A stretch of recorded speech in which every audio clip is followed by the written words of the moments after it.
Bismillahirrahmanirrahim. Assalamualaikum warahmatullahi wabarakatuh. Selamat siang dan selamat datang di mata kuliah Sosiolinguistik bersama saya Intan Rawit Sapanti. Pada pertemuan pertama kali ini kita akan membahas dan berdiskusi lebih lanjut tentang bahasa dan kajian bahasa. Nah, pertama-tama mari kita diskusi dulu, apa sih pengertian definisi bahasa itu. Jadi bahasa itu adalah sebuah sistem tanda arbiter yang konvensional, bersifat sistematik dan juga sistemik. Baik, saya akan bahas dulu dari kata kunci yang pertama, yaitu sistem tanda yang arbitrer. Di sini maksudnya adalah hubungan antara makna dan bentuk, antara signify dan signifier itu bersifat semena-mena. Namun, kesemena-menaan ini terbatas pada kesepakatan antar penutur. Itu sebabnya ciri-ciri bahasa yang kedua adalah bersifat konvensional atau bersifat kesepakatan. Dan yang ketiga adalah sistematik. Di sini maksudnya bahasa memiliki kaidah-kaidah atau aturan-aturan tertentu yang teratur dan juga sistematis. Nah, terakhir sistemik. Sistemik di sini maksudnya bahasa adalah sebuah sistem yang terdiri dari sub-subsistem, ada fonologi, ada sintaksis, morfologi, kemudian pragmatik dan sebagainya. Menurut Lyon sendiri, language are the system of symbols, designs, as it were, for the purpose of the communication. Tentu saja bahasa ini digunakan sebagai media untuk berkomunikasi dalam masyarakat.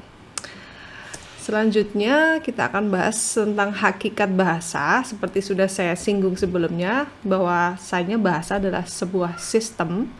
Kemudian tentu saja bahasa berwujud lambang, ya, ada lambang, kemudian ada bunyi, ya, yang diucapkan, kemudian bersifat semena-mena, ya. Jadi antara makna dan juga bentuk itu tidak ada kaitan kadang, ya. Kenapa benda ini kita sebut dengan meja? Kenapa benda ini kita sebut dengan bolpen?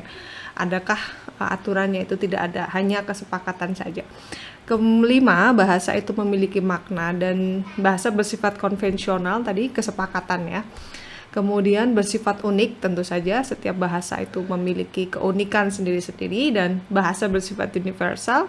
Nomor 9, bahasa bersifat produktif, jadi dia akan terus berkembang dinamis, ya, terhadap perkembangan zaman. Setiap waktu akan bertambah kosakatanya menyesuaikan dengan zaman. Kemudian bahasa tentu saja bervariasi karena yang menuturkan juga bervariasi, ya, seperti yang akan kita bahas di dalam sosiolinguistik.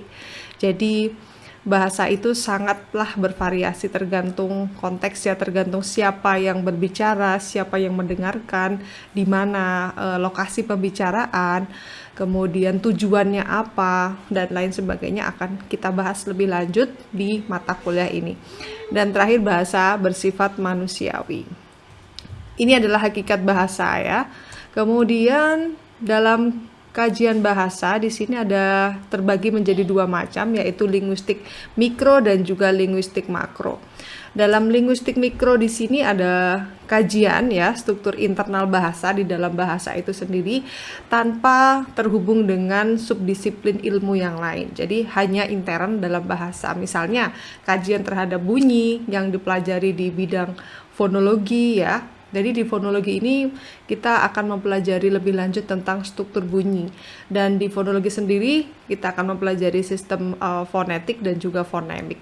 Di fonetik sendiri itu kajian analisisnya bunyi-bunyi tanpa memperhatikan makna, ya. Sedangkan di fonemik sendiri analisisnya dititik beratkan kepada bunyi-bunyi yang membedakan makna.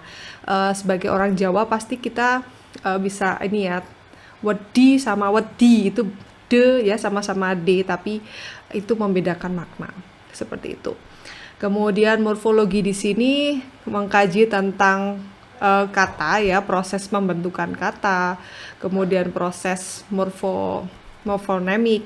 Di sini ada proses afiksasi, ada reduplikasi, kemudian ada, ya, macam-macam, ya. Nanti kita akan belajar lebih lanjut di morfologi. Kemudian di dalam sintaksis itu mengkaji hubungan antara kata dengan kata yang lain dalam satu kalimat, dalam suatu ujaran. Kemudian semantik, tentu saja kita akan membahas makna kata, dan leksikologi di sini berhubungan dengan kosakata. Di sini ada linguistik mikro, jadi hanya intern dalam bahasa itu sendiri, tidak mengkaitkan dengan subdisiplin ilmu yang lain. Sedangkan dalam linguistik makro di sini kita mengkaitkan ya bahasa dengan faktor-faktor di luar bahasa. Ada bahasa dengan masyarakat, bahasa dengan sejarah, bahasa dengan psikologi, seperti itu. Jadi bahasa linguistik makro di sini mengkaji hubungan bahasa dengan masyarakat pemakai bahasa dan juga situasi penggunaan bahasa. Khusus untuk mata kuliah sosiolinguistik ini kita termasuk dalam kajian linguistik makro yang mengkaji hubungan bahasa dengan masyarakat pemakai bahasa dan juga situasi pemakai bahasa. Baik, berikutnya kita akan membahas tentang pengertian sosiolinguistik. Jadi sosiolinguistik merupakan gabungan antara dua disiplin ilmu. Yang pertama adalah sosiologi dan yang kedua adalah linguistik. Sosiologi di sini merupakan kajian ilmiah mengenai manusia dalam masyarakat, lembaga-lembaga serta proses sosial dalam masyarakat. Sedangkan linguistik merupakan ilmu yang mengambil bahasa sebagai bidang kajiannya.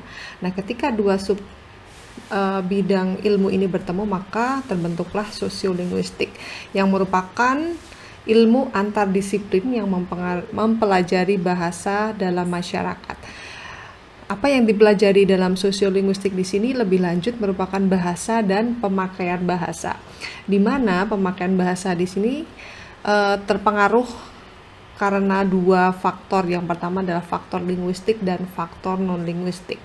Kalau faktor linguistik seperti yang sudah saya sebutkan sebelumnya di linguistik mikro ya, ada fonologi, morfologi, sintaksis dan sebagainya. Sedangkan faktor non-linguistik di sini terbagi menjadi dua lagi, yaitu faktor sosial dan faktor situasional. Faktor sosial yang dimaksud di sini adalah faktor status sosial, kemudian tingkat pendidikan, jenis kelamin, umur, jenis pekerjaan dan sebagainya. Sedangkan faktor situasional di sini adalah situasi ya, dari siapa yang berbicara, kemudian siapa yang diajak berbicara, apa yang dibicarakan, kemudian tujuan, di mana mereka berbicara. Baik, kita akan membahas masalah-masalah dalam sosiolinguistik. Berikut ini adalah menurut pakar Hair dan Agustina. Saya tidak akan bahas lebih lanjut, tapi saya akan bahas lebih lanjut masalah-masalah atau topik dalam sosiolinguistik yang diungkapkan oleh Nababan. Yang pertama adalah bahasa, dialek, ideolek, dan ragam bahasa. Bahasa seseorang atau ciri khas individu itu adalah ideolek ya. Jadi ideolek dari masing-masing individu itu berbeda satu sama lain. Nah, ketika ideolek masing-masing individu ini dikumpulkan menjadi satu, disebut dengan dialek. Jadi dialek merupakan ciri khas sekelompok masyarakat dalam menggunakan bahasa. Jadi ini sangat bervariasi ya. Kemudian dialek ini terbagi menjadi dua, yaitu dialek sosial dan juga dialek geografis. Tentu saja dialek geografis adalah dialek yang dipengaruhi oleh faktor geografis ya, karena faktor berdekatan sehingga mereka menggunakan bahasa yang sama. Sedangkan faktor sosial adalah karena kedekatan sosial ya, misalnya mereka berasal dari golongan masyarakat yang sama. Kemudian repertoire bahasa di sini adalah kemampuan seseorang untuk berkomunikasi dalam berbagai ragam bahasa ya kepada pihak lain. Jadi misalnya saya melihat mitra tutur ya, ketika saya berbicara dengan anak-anak, ketika saya berbicara dengan orang dewasa atau guru saya, itu tentu akan berbeda ya. Kemudian masyarakat bahasa di sini adalah sekumpulan masyarakat, sekumpulan orang yang saling mengerti ya ketika menggunakan bahasa.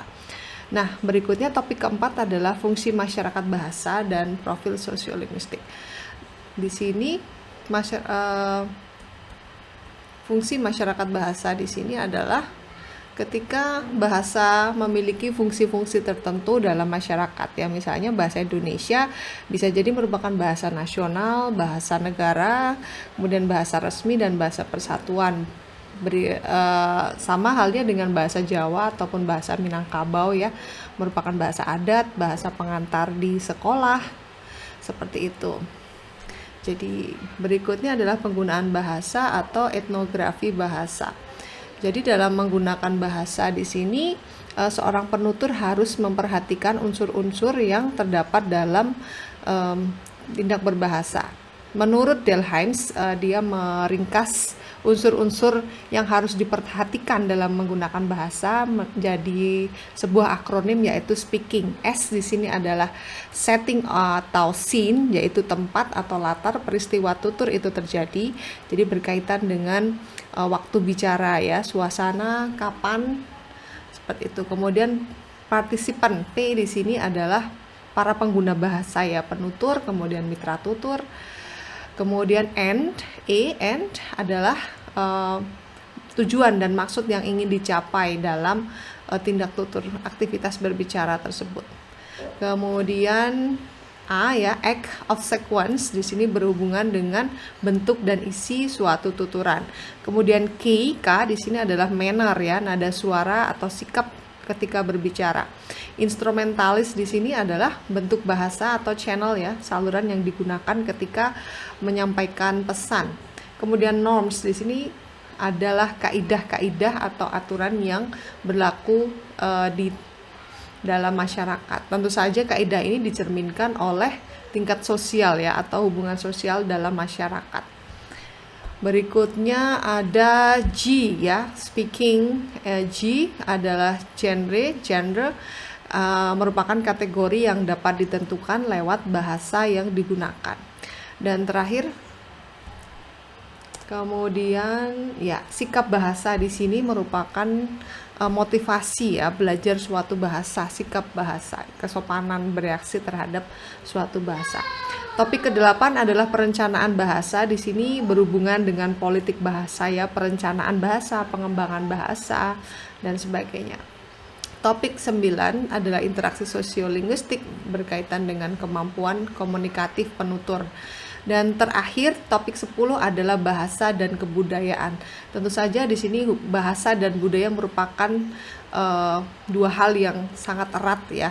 Jadi bahasa itu sangat dipengaruhi oleh kebudayaan. Jadi segala hal yang ada dalam kebudayaan itu akan tercermin dalam bahasa. Karena bahasa merupakan unsur dari kebudayaan itu sendiri. Baik, demikian dari pertemuan pertama kali ini tentang bahasa dan juga kajian bahasa. Kita akan bertemu lagi di pertemuan berikutnya. Sampai jumpa, selamat siang. Assalamualaikum warahmatullahi wabarakatuh.